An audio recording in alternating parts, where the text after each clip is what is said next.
Friends, ইনফিনিটেক সলিউশ্যনলৈ আপোনালোকক স্বাগতম জনাইছোঁ আৰু আজি ভিডিঅ'ৰ মাজেদি আপোনালোকৰ ওচৰলৈ আহিছোঁ।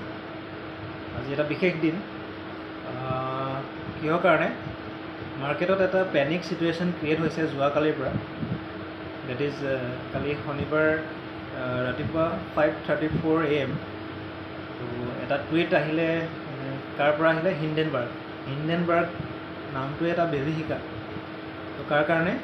যিখিনি ষ্টক মাৰ্কেটৰ লগত জড়িত বা ষ্টক মাৰ্কেটত যিখিনি ইনভেষ্টেড হৈ আছে, বেলেগ বেলেগ ষ্টক তেওঁলোকে কিনি থৈছে বা ষ্টকত ইনভেষ্টমেণ্ট আছে, তেওঁলোকৰ পৰ্টফলিঅ' বনাই থৈছে।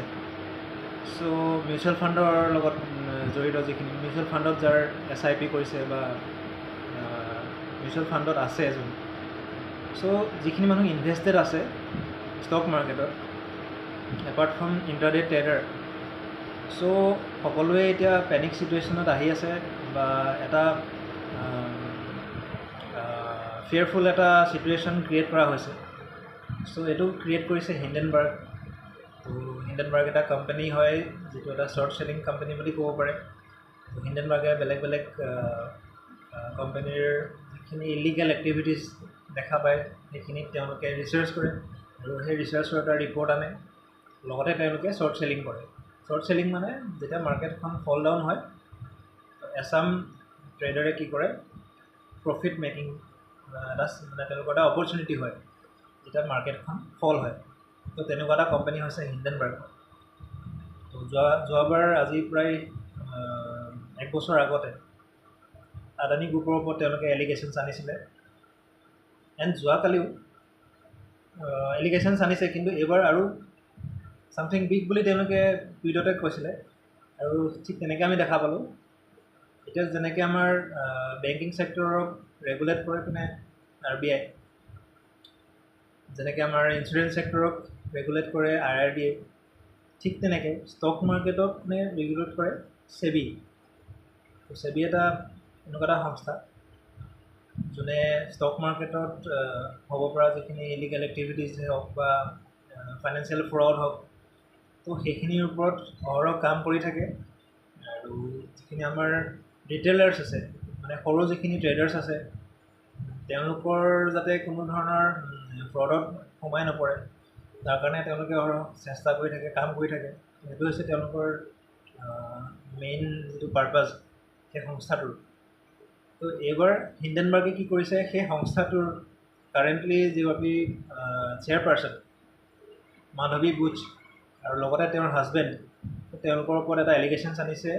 তো ৱে বেক 2015 এটা মানে ৰিপৰ্টত তেওঁলোকে মেনশ্যন কৰিছে যে মুম্বাইৰ যিমানখিনি ফাইনেন্সিয়েল কনচালটেঞ্চি ফাৰ্ম আছে, মেজৰিটিয়ে এই SEBIৰ চেয়াৰপাৰ্চনগৰাকী আৰু তেওঁৰ হাজবেণ্ডে অ'ন কৰে বুলি এলিগেশ্যনছ আনিছে।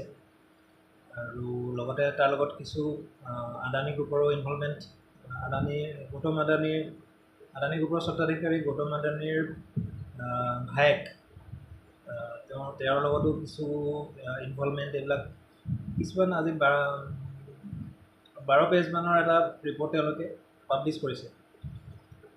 তো এইখিনি লৈ পেলাই আমাৰ পেনিক চিটুৱেশ্যন ক্ৰিয়েট হৈছে। আৰু মই আজি আপোনালোকৰ ওচৰলৈ অহাৰ উদ্দেশ্যটো কি হ'ল যে এনেকুৱা চিটুৱেশ্যনত আপোনালোকে কি কি কৰিব লাগে আৰু কি কি নকৰিব লাগে। তো প্ৰথমতে আহোঁ কি কি কৰিব লাগে। তো প্ৰথম হ'ল, মাৰ্কেট অলৰেডি আমি দেখা পাইছোঁ যে এটা অভাৰবট পজিশ্যনত আছে। অলৰেডি লাইফ টাইম হাইৰ ওচৰত ট্ৰেড কৰি আছিলে। চ' অলৰেডি আমাৰ যিখিনি ডাঙৰ ডাঙৰ ইভেণ্ট আছিলে, জেনেৰেল ইলেকশ্যন পাৰ হৈ গ'ল, তাৰ আগতে ইণ্টাৰিম বাজেট পাৰ হৈ গৈছে, আকৌ ইলেকশ্যনৰ ৰিজাল্টৰ পাছত একচুৱেলি ইউনিয়ন বাজেট সেইটোও পাৰ হৈ গৈছে। ডাঙৰ ডাঙৰ কোম্পানী যিখিনি আছিলে, তো তেওঁলোকৰ যিখিনি কোৱাৰ্টাৰলি যিখিনি ৰিজাল্টছ সেইখিনিও অলৰেডি আউট হৈ গৈছে। তো এতিয়া এনেকুৱা ছাপৰ্টিং একো নিউজ নাই যি আৰু মাৰ্কেটখনক ওপৰলৈ লৈ যাব পাৰে। আৰু এনেকুৱা চিটুৱেশ্যনত কি হয়, মাৰ্কেটখন যেতিয়া অভাৰবট মানে এটা পজিশ্যনত থাকে, ডেফিনেটলি এটা কাৰেকশ্যন দৰকাৰ হয়। কিহৰ কাৰণে? এটা ফ্ৰেছ নিউ হাই বনাবৰ কাৰণে। ঠিক আছে।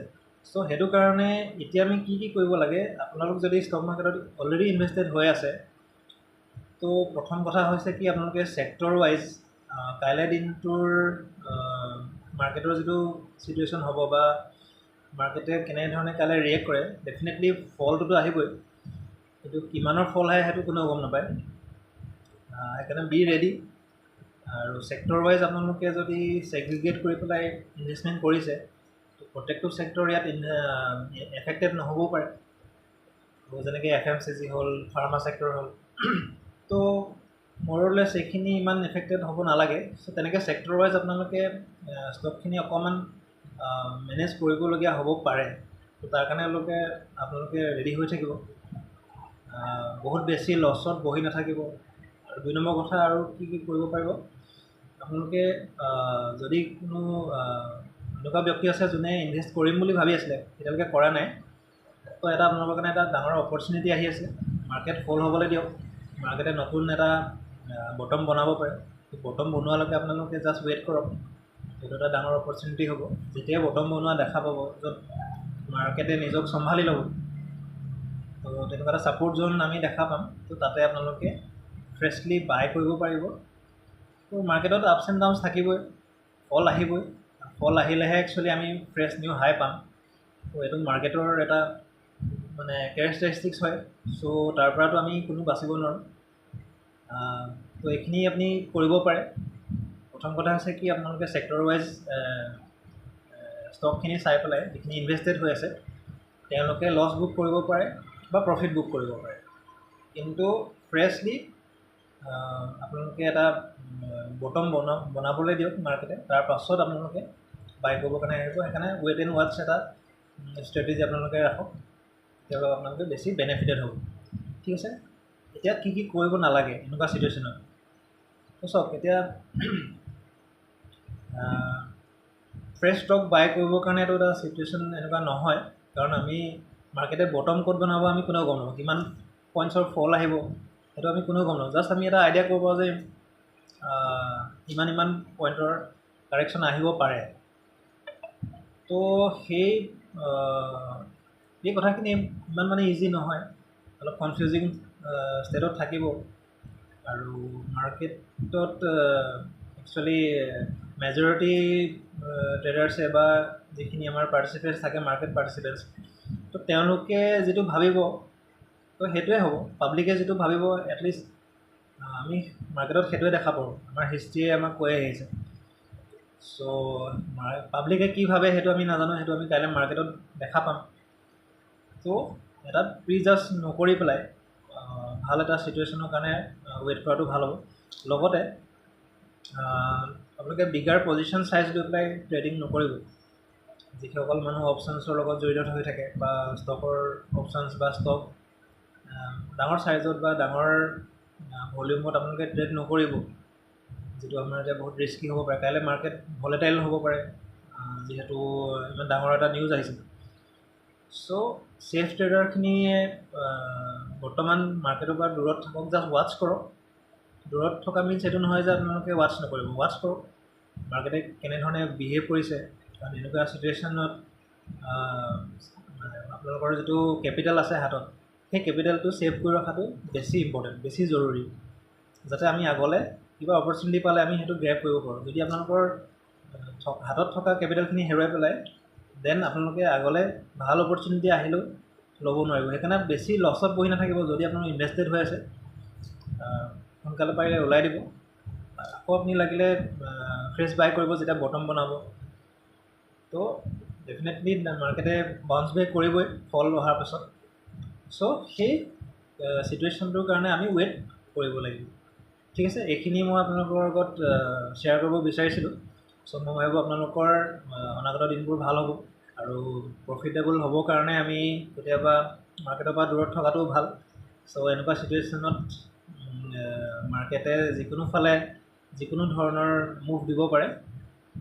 তো আমি যিখিনি প্ৰিকশ্যনছ ল'ব লাগে সেইখিনি আমি অলৰেডি মই কৈছোঁৱেই। তো সেইখিনি আপোনালোকে পাৰিলে কেয়াৰফুল হৈ পেলাই ফ'ল' কৰিব। ডেফিনেটলি আপোনালোকৰ কেপিটেলটো ছেভ হ'ব আৰু আহিবলগীয়া দিনত আমি আৰু ভাল প্ৰফিটেবল ট্ৰেড আমি ল'ব পাৰিম। ঠিক ঠিক আছে, থেংক ইউ ছ' মাছ, আজিলৈ আহিছোঁ।